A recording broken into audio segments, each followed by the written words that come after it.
بسم الله الرحمن الرحيم. Today, we embark on our exploration of Para 8 of the Holy Quran. A section rich with divine wisdom, prophetic narratives, and eternal guidance for humanity. The disbelievers, they kept coming up with all sorts of demands to the Prophet Muhammad, peace be upon him, acting like these were the only conditions under which they'd accept faith. They'd say things like, "We'll only believe if angels come down and appear right in front of us." They even challenged everything he taught about the afterlife and the Day of Judgment, demanding, if those who have already died could somehow come back to life and confirm that what you are saying is true, then yeah, we'd believe. But right at the start of Para 8, in that very first verse, Allah responds directly to these empty excuses. He declares that these so-called conditions of theirs are nothing but ignorance, just flimsy pretexts they're using to reject the truth and deny faith altogether. In verse 112, Allah reassures His beloved Prophet Muhammad with a profound truth. We have made for every prophet enemies, devilish humans and jinn, who whisper to one another with elegant words of deception, simply to please themselves. They do this to lead people astray.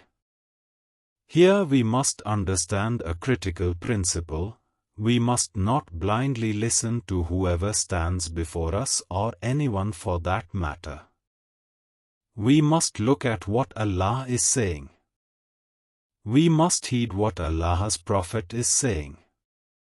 Only the speech and guidance that is given in the light of Allah and His beloved Prophet Muhammad is accepted and worthy of following. In verses 118 to 119, Allah provides clear dietary guidance. Do not eat any animal over which Allah's name was not invoked during slaughter. Only consume the meat of animals upon which Allah's name was properly pronounced at the time of slaughtering. Why should you abstain from eating such haram, forbidden, animals? The reasons for what He has forbidden to you have already been clearly explained, except when you are compelled by dire necessity, that is, when you are on the brink of death and have no other option for survival. In verse 120, Allah commands us clearly, leave and abandon all sins. Not just the outer ones, the ones that are visible to everyone around you, but also the inner sins, those hidden deep within your hearts. Yes, leave those too. And if you don't abandon them, there will be severe punishment waiting for that. Now, what exactly are these inner sins? We are talking about things like envy, jealousy, pride, uncontrolled lust, not having full, complete faith and trust in your Lord, and all those other spiritual diseases that quietly afflict the heart. Then Allah draws this sharp distinction. On one side, there's the person who was once misguided, but then received guidance, and now lives firmly under divine guidance. On the other side, the one who stubbornly persists in constant misguidance. These two can never, ever be considered equals. There's a vast, fundamental difference between them. In verse 123, Allah reveals a startling reality. We have made the wicked ones as leaders. These people have committed many sins, and to punish them, Allah appointed them as leaders. Now the burden and misfortune of leading their entire group rests upon their shoulders. Yet these leaders go about boasting, saying, Allah has given us great fame and respect. But in reality, this position of leadership is itself a punishment from Allah, not a blessing. Prophet Muhammad said profoundly, "The one who gets selected to make judgments as a judge, or to serve as a mediator between two people, that person has been slaughtered without a knife." This powerful saying sheds light on what a tremendous responsibility being a judge or mediator truly is. It is not an easy position at all. Today, everyone wants to be or act as a judge, but people need to understand the immense gravity and weight of that position. Look at the world today through the lens of this verse's wisdom, and you will notice how many great criminals are seated as leaders in our modern world. In verse 124, Allah describes another unreasonable demand of the disbelievers. Whenever there comes to them a sign, verses of the Quran, they say, "We shall not believe until we are given directly that which is given to the messengers of Allah." These disbelievers wanted divine revelation to come to them personally. They wanted angels to appear before them directly. Only then, they claimed, would they bring faith. To this arrogant demand, Allah responds, Allah knows best to whom He should entrust His message. In verse 125, Allah reveals the spiritual reality of guidance. Whomever Allah wills to guide, He opens his heart to Islam. And whomever He intends to allow to go astray, He makes his heart narrow and constricted, squeezed so tight that the very idea of Islam becomes unbearable to them. This is the consequence of human choices. When people commit sins, their hearts gradually close to divine guidance. But when people perform good deeds and righteousness, Allah bestows His blessings and guidance upon them, opening their hearts wider to truth.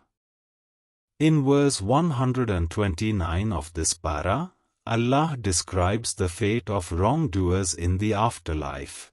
That is how, in the hereafter, we will make wrongdoers the companions of one another, on account of what they earned during their earthly lives through evil friendship and wicked associations. Then comes verse 130, in which Allah describes the scene of accountability. He will ask, O assembly of jinn and humans, did messengers not come from among you, proclaiming my revelations and warning you of the coming of this day of yours? They will be forced to reply, we confess against ourselves. For they had been completely deluded and deceived by their worldly life. This confession is required to demonstrate that your Lord does not destroy any nation unjustly. Every people was given clear warning and messengers.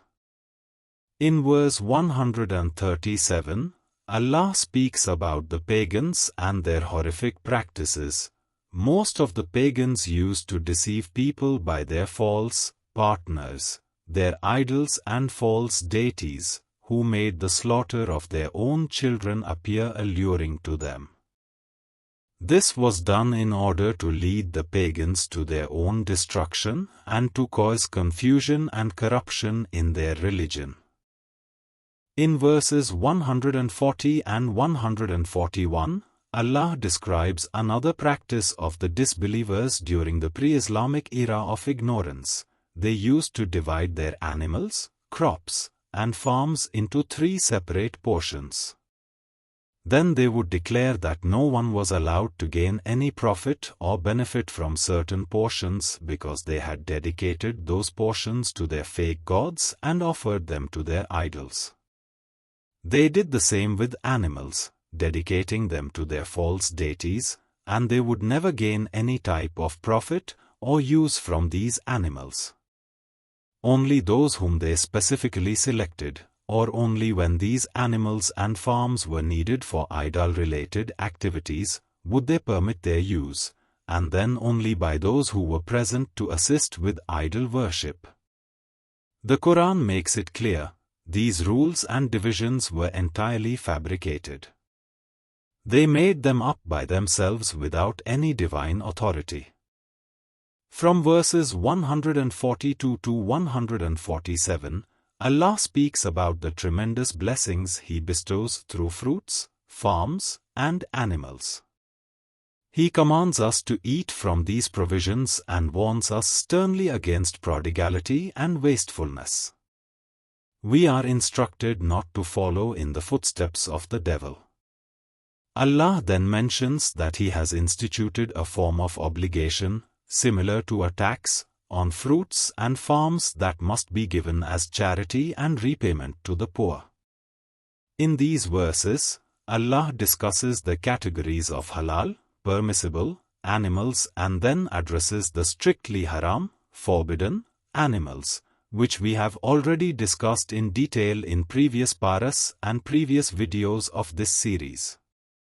Allah then points out a significant example of the rebellion of the Jewish people. Due to their disobedience and transgression, Allah made animals with undivided hooves, such as camels, and the fat of cows and goats haram, forbidden, specifically for them. Yet they attempted to circumvent this prohibition by melting the forbidden fat and using it anyway. In verse 149, Allah addresses a common argument raised by the polytheists.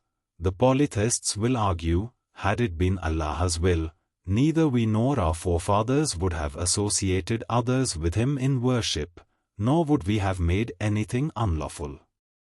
But in reality, Allah's will and Allah's satisfaction are two entirely different matters. Punishing the criminal is within Allah's will, but the criminal not committing crimes in the first place is what brings Allah's contentment and satisfaction. If placing everyone on the righteous path by force were Allah's will, then nobody would have the audacity or ability to deny Allah's way. Allah has given human beings strength and free will. But if someone uses that strength for wrongdoing, they will be punished, because they could have chosen to use that strength for goodness instead. If they chose the path of evil, there will be severe consequences. From verses 152 to 161, Allah outlines 9 essential commandments for righteous living. First, do not commit shirk, associating partners with Allah. Second, do good to your parents and treat them with honor and kindness. Third, do not kill your children out of fear of poverty or financial hardship. Fourth, safeguard yourselves from all forms of obscenity, both outer obscenities that are visible and inner obscenities hidden in the heart. Fifth, do not kill any soul unnecessarily or unlawfully. Sixth, do not consume or misappropriate the property of orphans through illegal or unjust means. Seventh, when conducting business transactions of give and take, fulfill them completely and with honesty. Eighth, deliver justice to everyone without showing partiality or favoritism, judging with fairness regardless of personal feelings. Ninth, fulfill the promises and covenants you have made with Allah. After clearly pointing out these 9 commandments, Allah declares, "This is the straight and right path. Do not follow the misguided crowd. Follow these ways instead, and keep the words of Allah from the Holy Quran at the very top of your respect and obedience list." Allah then addresses those people who constantly seek miraculous signs before they will bring faith, demanding that an angel descend and come to them, or that Allah Himself appear to them, or that some other extraordinary sign be shown to them. The Quran makes it clear, when the signs of the unseen finally begin to appear and manifest, on the Day of Judgment, and these disbelievers bring faith only after witnessing these unseen signs with their own eyes, their belated faith will not benefit them in any way. The example is like that of Pharaoh, who declared faith only when he was drowning. Such faith, brought only after seeing the punishment, is unacceptable. Faith is only accepted when you believe without seeing, when you submit to truth based on the testimony of the prophets and the Book of Allah. Allah then instructs His beloved Prophet, "O beloved, these people who have divided the religion into many sects and groups, you have no connection or responsibility for them. This is a pointed reference to how the Christians and Jews fragmented and divided the pure religion of Allah. In verse 162, Allah reveals what the true reality of faith is, what the soul and core of faith is, and what the ultimate goal of a Muslim's life should be. This single verse is the complete essence and crux of Islam itself. It encompasses salah, prayer, fasting, zakat, charity, hajj, waju, ablution, ghusl, ritual bath, charitable giving, supplications. Everything's core is contained here. Allah commands, say, O beloved, behold, my prayer and all my acts of worship, my living in this world, and my dying and departure from this world, all are for Allah alone, the sustainer of all the worlds. This verse is often recited by Muslims before beginning major acts of worship, particularly when offering the sacrifice during Eid, as a declaration of sincere intention that all actions are purely for Allah's. Following this, Surah Al-Araf begins in this para. The meaning of Araf is the heights. Another meaning is knowing and identifying. One interpretation of the people of Araf refers to those individuals whose good deeds and bad deeds are perfectly equal in weight. Their place will be between heaven and hell. These are also described as the people who will be able to identify and recognize the inhabitants of heaven and the inhabitants of hell. Some scholars explain that if a person's bad deeds outweigh their good deeds, they will go to hell. If their good deeds outweigh their bad deeds, then by Allah's grace and mercy, they will enter heaven. But if both the good and bad deeds are exactly equal, then they will remain in an intermediate state between heaven and hell, known as the people of Araf. Other scholars suggest that Araf refers to the exalted position of the angels and the messengers of Allah. When discussing the people of Araf, it might be helpful to note that while scholars have different interpretations of their identity and status, the concept itself reminds us of the precise justice of Allah, that even the smallest deed is accounted for, and that Allah's mercy and judgment operate according to perfect wisdom that may sometimes position souls in states we cannot fully comprehend, until the day of resurrection itself. In the opening verses of this blessed surah, Allah consoles and comforts His beloved Prophet. He tells him that he should not feel sorrow or grief in his heart due to the injustices of the disbelievers, their unfaithfulness, and their stubborn and rigid attitudes. Instead, the Prophet is instructed, continue doing what is mandatory upon you.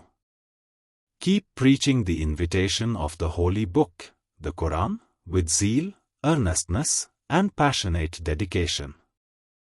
You must not become disheartened or discouraged by their rejection. In verse 5 of this surah, Allah describes the condition of wrongdoers when divine punishment descends. In some settlements, while the people were sleeping peacefully, our calamity came upon them. When our punishment struck them, they had nothing to say for themselves in defense. They could only cry out in despair, "Verily, we were wrongdoers." This calamity came upon them because of their own wrongdoing and transgressions. Continuing in the verses that follow, Allah speaks of the Day of Judgment. It is the absolute truth that on the Day of Judgment, deeds will be weighed on the scale of divine justice. Those whose good deeds outweigh their bad deeds will pass the test and will live in eternal bliss. But those whose bad deeds outweigh their good deeds will be among the people of loss. The subsequent verses speak about human beings being settled and populated on the earth and the countless blessings bestowed upon them. Yet Allah observes, only a few are truly grateful. From verse 12 to verse 28, the Quran once again recounts the story of Prophet Adam and Hawa, Eve. This profound story appears in approximately 7 different places throughout the entire Quran, each time with additional wisdom and lessons. The narrative is the same. Allah commanded Iblis, the devil, to bow down to Adam in respect and honor. Iblis refused out of arrogance and pride, thus becoming the very first disbeliever. He was banished and expelled from Allah's divine court. The devil then caused Adam to commit an error of judgment. He whispered to Adam and Hawa, telling them to eat from the forbidden tree, promising them that if they did, they would become immortal and eternal beings.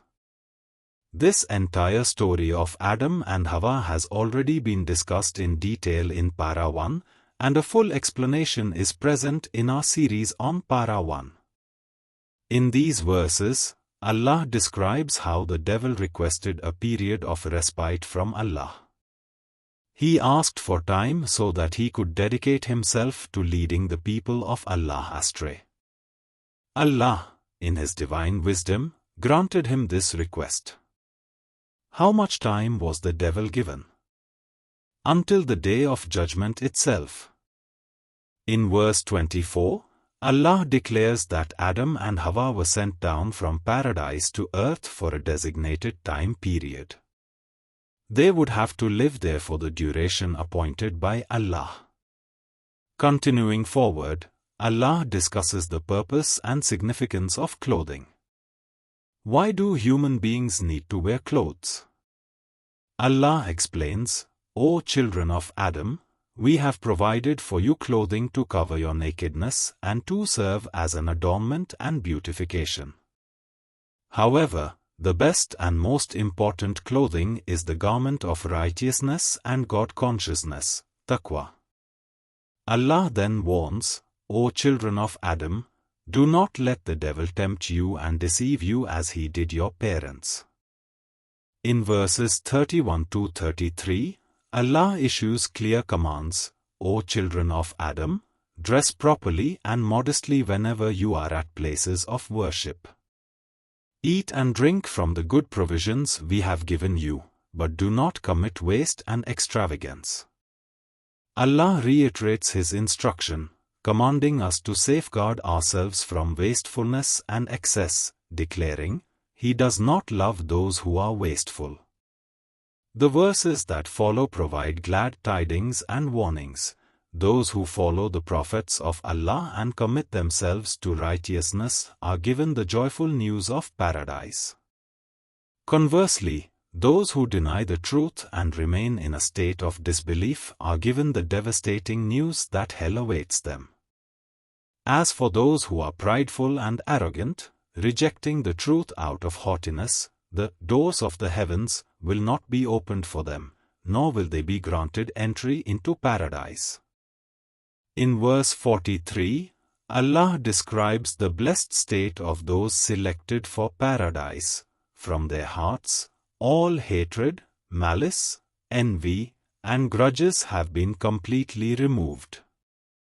They have become truly guided ones, who received divine guidance solely through the grace and mercy of Allah. In verse 44 and the verses that follow, Allah describes an exchange between the inhabitants of paradise and the inhabitants of hell. The residents of paradise will call out to the residents of hell, saying, We have certainly found our Lord's promise to be absolutely true. Have you, too, found your Lord's promise to be true? They will be forced to reply in anguish, Yes, we have. Then a caller will announce to both groups, May Allah's condemnation and curse be upon the wrongdoers. The Quran continues, There will be a barrier, hijab, separating the dwellers of heaven from the beings in hell.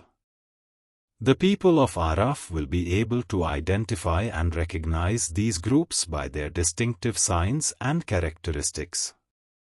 They will send glad tidings and greetings to the people of paradise, and to the people of hell they will declare, Your wealth, your social status, and your arrogance are of no use to you here today.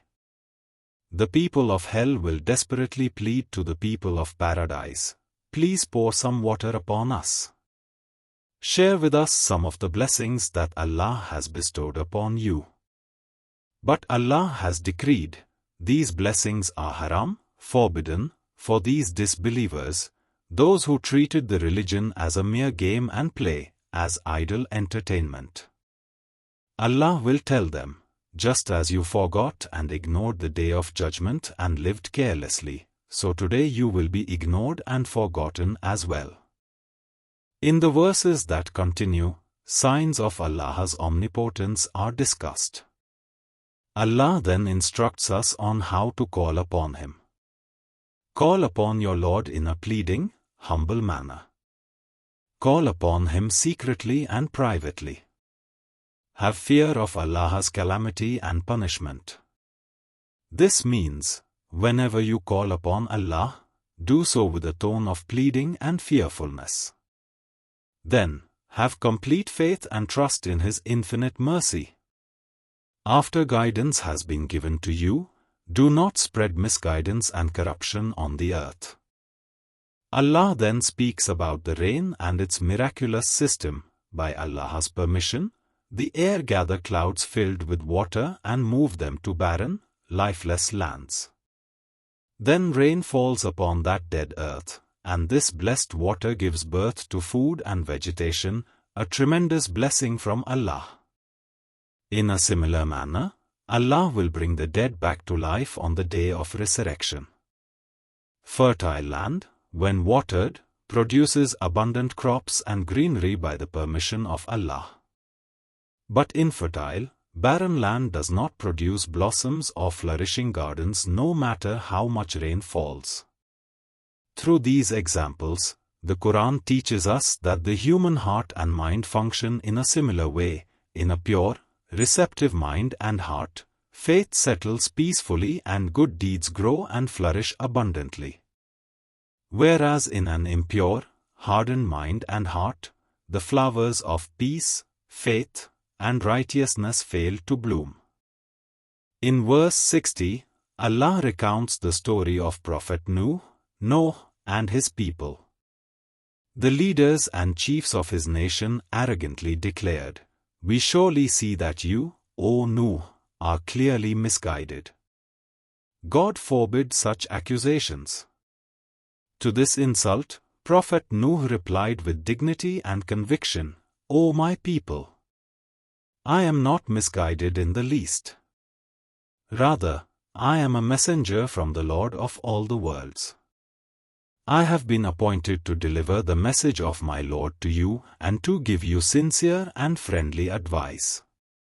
Following this, Allah describes the continued denial of Prophet Noah's people, the great storm and flood that Allah sent, and how Prophet Noah and the believers who boarded his ark were saved. Everyone and everything else was utterly destroyed by the divine punishment. In verse 66, the story of prophethood and his people, the tribe of Ad, is discussed. God forbid. The arrogant chiefs of his nation, who denied his message, said mockingly, "We can clearly see that you are foolish and crazy, and we think that you are a liar." God forbid such slander against a prophet. Prophethood gave the same dignified response that Prophet Noah had given to his people. He replied firmly, "O my people, I am no fool.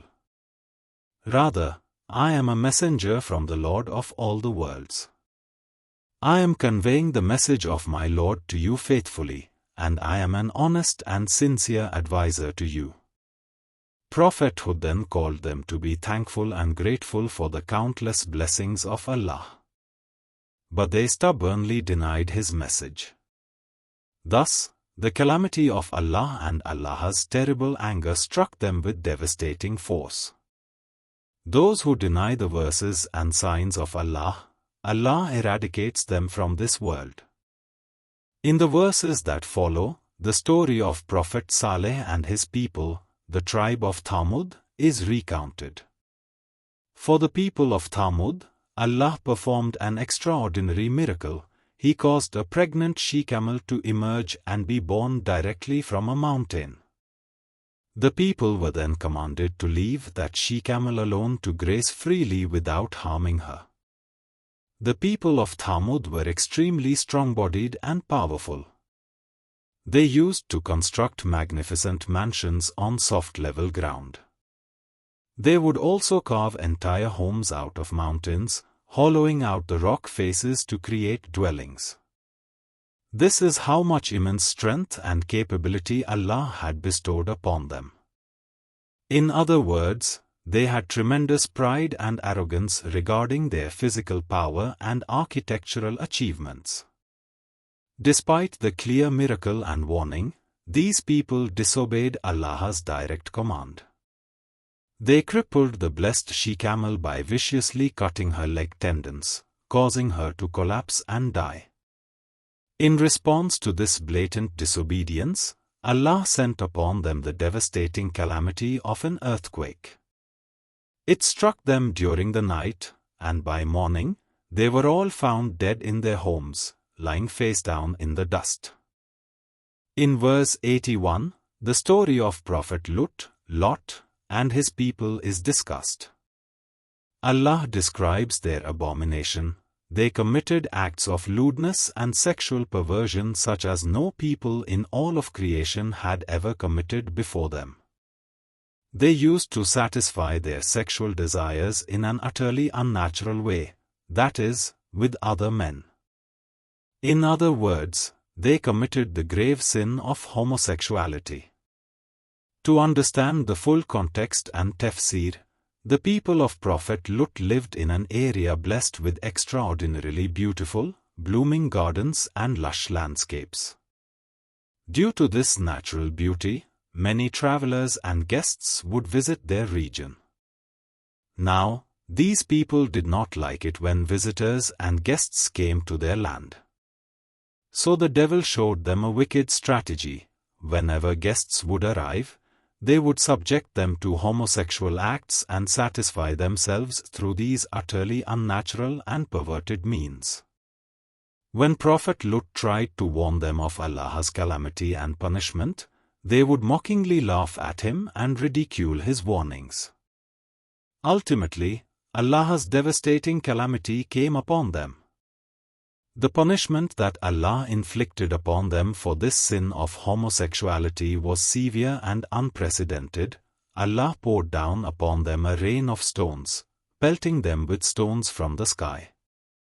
In this way, Allah completely erased them from existence.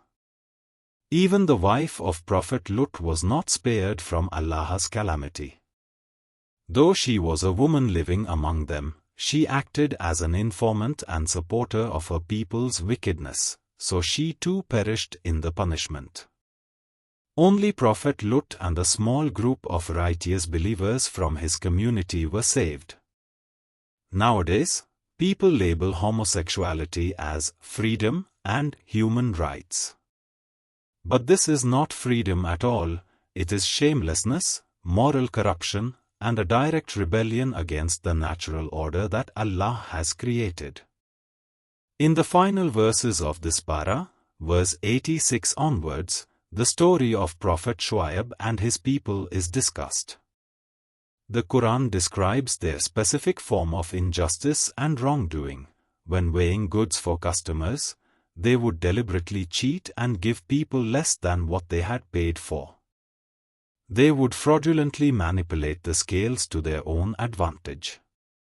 Additionally, they used to sit along the roads and pathways, bullying righteous people who passed by, intimidating them and making them fearful. Prophet Shuaib called them to abandon these corrupt ways. He reminded them to look at the fate of previous nations who had denied the word of Allah and persisted in their transgressions.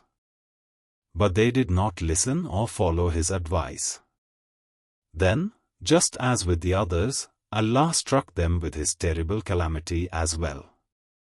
As we conclude our journey through Para 8, several profound and timeless lessons emerge to guide us in our faith and conduct. First, is the futility of excuses before Allah. The disbelievers constantly made excuses and set impossible conditions for belief. Allah reminds us that these are merely pretexts born from arrogance and hardness of heart.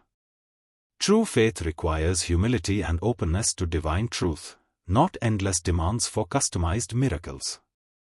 Second, is every prophet faces opposition. No messenger of Allah was spared from opposition, mockery, and enemies who sought to mislead people with eloquent deception. This teaches us that truth will always face resistance, and that those who stand for righteousness must expect challenges and remain steadfast. Third is adherence to halal and avoidance of haram. The detailed dietary laws and the emphasis on invoking Allah's name during slaughter remind us that even our food must be approached with consciousness of Allah.